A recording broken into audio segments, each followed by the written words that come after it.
Wine Stories, a podcast to discover the world of wine by Étienne Pommier. Hello everyone. Today I have prepared for you a slightly special episode, quite different from the typical format of the podcast.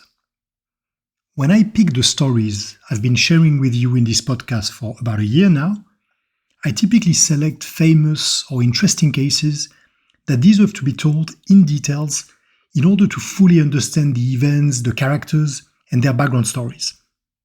But there are plenty of other stories that I choose not to tell you because they're more like anecdotes really, and there isn't enough to make a full episode out of it.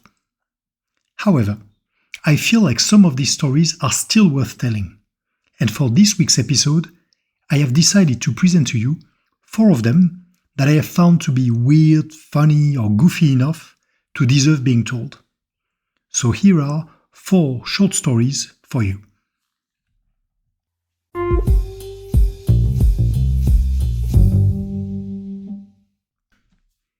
The events of our first story unfold on Sunday the 10th of September 2023 in the small village of São Lourenço do Bairro in the province of Coimbra in Portugal.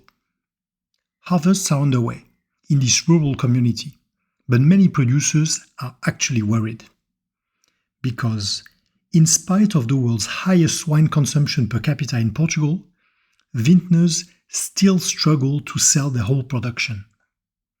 Other countries such as France or Germany have the same problem, but this summer in Portugal, sales volumes have dropped 34%, putting all growers under tremendous pressure. To face this crisis, the Portuguese government funds a distillation program, offering subsidies to vintners who will send their wine to be distilled, thus taking off the market large quantities in an attempt to make sales easier for the new vintage to come. So, on this random Sunday in September, the vats of the Leveria distillery in São Lourenço are filled to the brim with wine ready to be transformed into alcohol. But shortly before 11 a.m., the walls of one of the massive vats break under the liquid's pressure, and 2,200,000 liters of wine, roughly the volume of an Olympic pool of red wine, spill in the company's courtyard. This type of accident is quite rare, but unfortunately they do happen, and it's not the first time that it has occurred over the last few years. On January the 22nd, 2020, in California, a vat full of Cabernet Sauvignon broke at the Rodney Strong winery, and 180,000 liters of wine ended up polluting the Russian River. And the year before, a similar accident had caused the loss of 50,000 liters of wine in a Spanish bodega not far from Albacete. Unfortunately for the 2,200 inhabitants of São Lourenço do Bairro, the Leveria distillery is located on top of the hill, and as soon as the wine starts flowing, it runs down the streets, and soon enough, a gushing stream of red wine floods the village. A few houses and cellars are damaged, but fortunately, no one is hurt. Local authorities want to prevent at all costs the enormous quantity of red wine from reaching the nearby river and causing a severe pollution. Luckily, they eventually managed to divert the flow towards a field where the wine will be pumped up. The Leveria company takes immediate responsibility and offers to pay for all the damages done to the village. But the São Lourenço residents will long remember this Sunday morning when they saw a river of wine running across their village. 3 years earlier, another winery incident had happened in another village, in Italy this time, albeit with very different and unexpected consequences.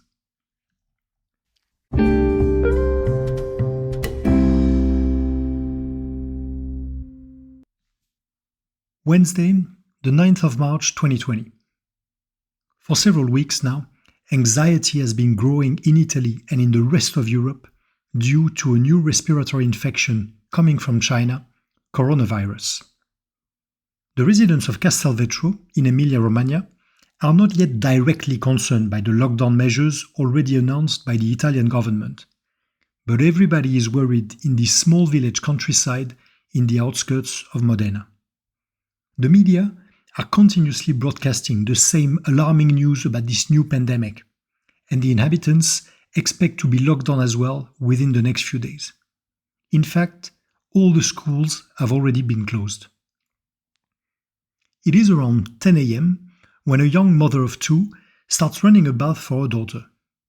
She turns on the faucet without paying much attention at first, but promptly realizes that the liquid coming out isn't water, but a reddish and foamy liquid.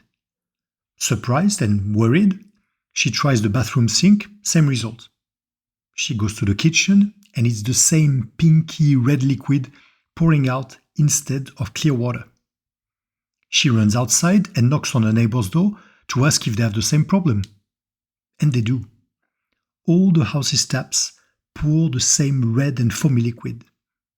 And this liquid, to the astonishment of the Castelvetro residents, it's wine.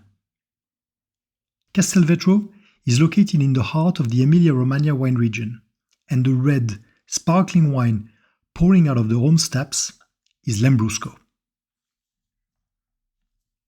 Castelvetro's historical winery is the Cantina Setecani, a large brick-red industrial building erected in 1923 outside the village for a cooperative that now regroups 200 growers.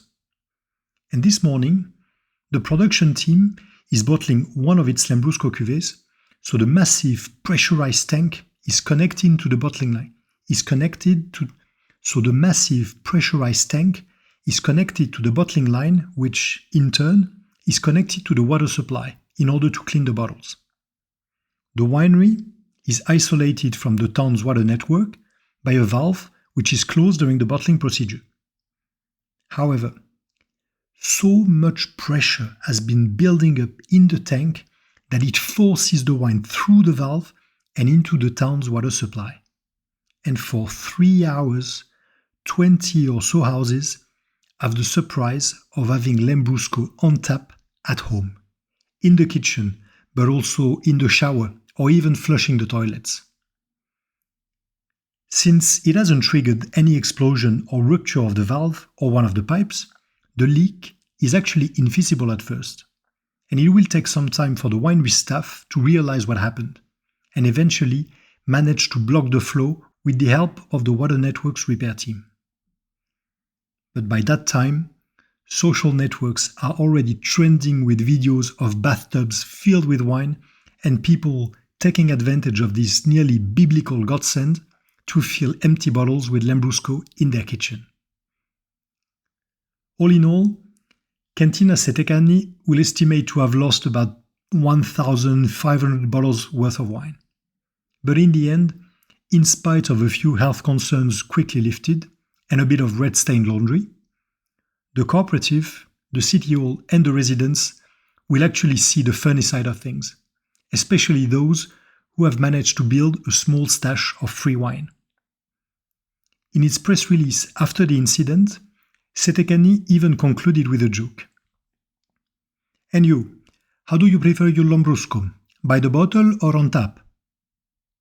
To which a witty comment responded, next time, can you please do your best to open the tap around 7 p.m. instead, for happy hour?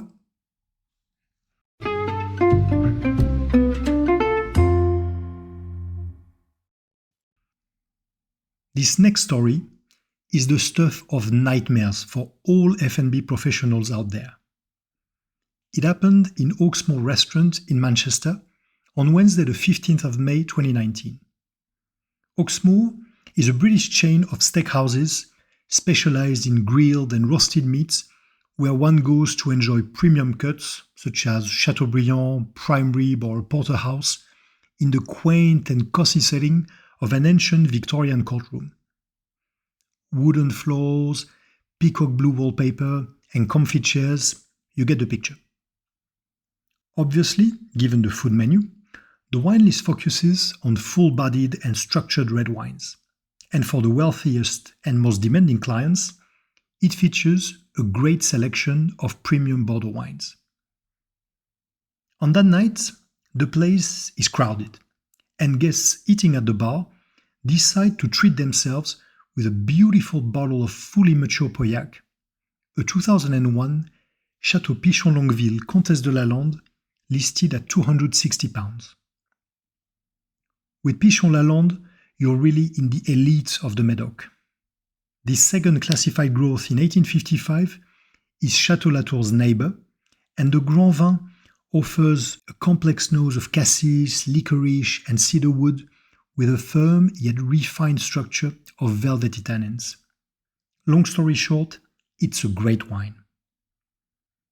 As for most top Bordeaux, the waitress decants the wine, pours the samples for the guests to try, and then leaves them with the decanter on the bar. The dinner is amazing. Not only is the meat tasty and tender, cooked to perfection, but the wine is just magnificent.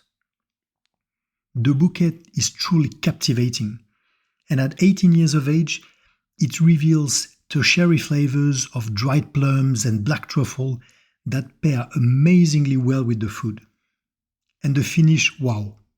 It just goes on for well over a minute. The guests are absolutely delighted with the wine and ask if they can order another bottle to keep the evening going. But unfortunately, it was the last bottle. So they finish their meal, get the check, and leave the restaurant. The thing is, on that night, since the place was fully booked, the manager from another restaurant came to give a helping hand to the staff. And as the waitress was taking the order, she offered to help her by pulling out and preparing the wine for her.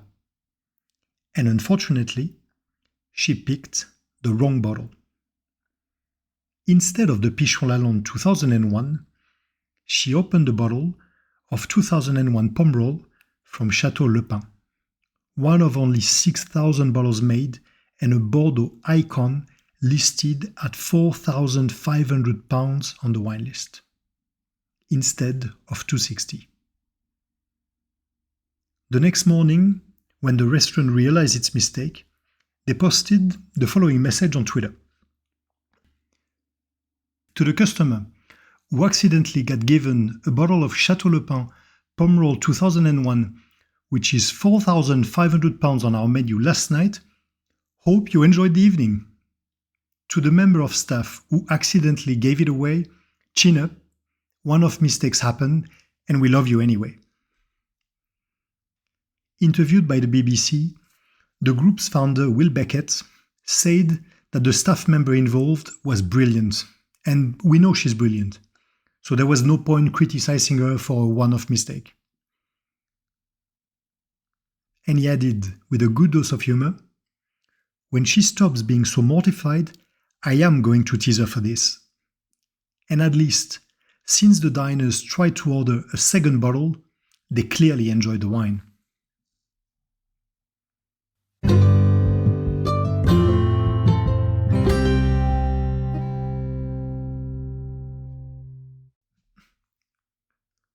The fourth and last of our stories is just a mistake, something foolish that people do. But unfortunately for the man involved, this little stunt had a particularly painful ending for him.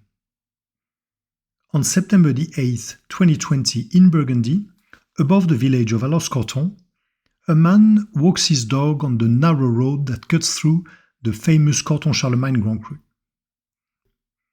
There's a beautiful stone cross, 3 meters tall, on a small terrace on the side of the road. It is a landmark for the residents of the nearby villages of Allos and Pernes-en-Vergelès, and from there, one has a wide panoramic view at the hill of Corton, the vineyards of Savigny-les-Beaunes, and the city of Beaune in the background. But on that day, as the man reaches the cross, he stops abruptly. Charlemagne's cross lies on the ground, broken in 5 or 6 pieces. A cross that had been moved here from the courtyard of the Hospice de Beaune in 1943 as a gift to the negotiant Louis Latour, who owns this part of the Grand Cru.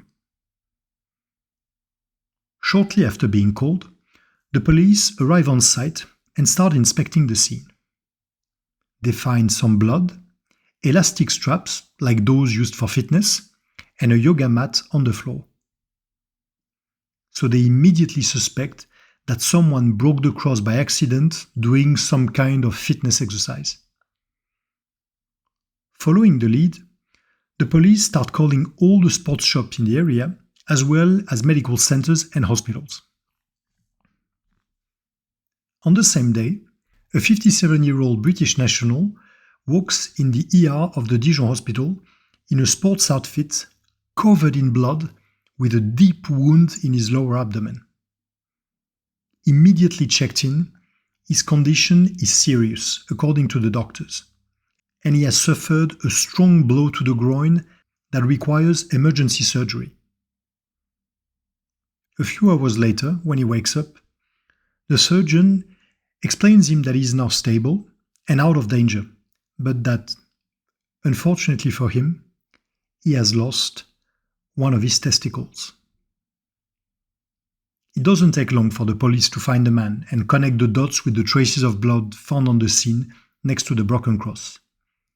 Shameful and abashed, the man explains that he used to go there to do his fitness because he liked the view, and it is only after he had strapped his elastic bands to the cross that the monument fell onto him and broke. Informed of the outcome of the investigation, the negotiation house Louis Latour declares in the following days, "We have filed a complaint, but just to have the man's identity. There was no intention to do damage. It's just foolishness."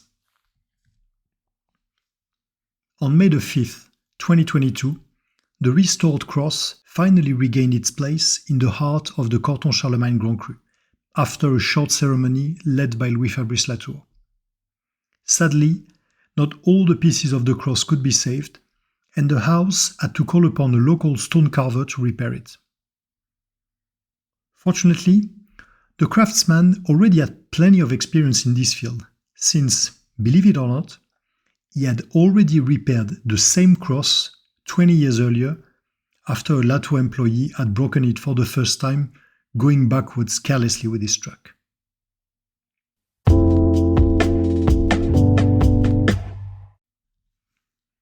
Thank you all for your attention, and I hope that you've enjoyed this unusual format and these short stories.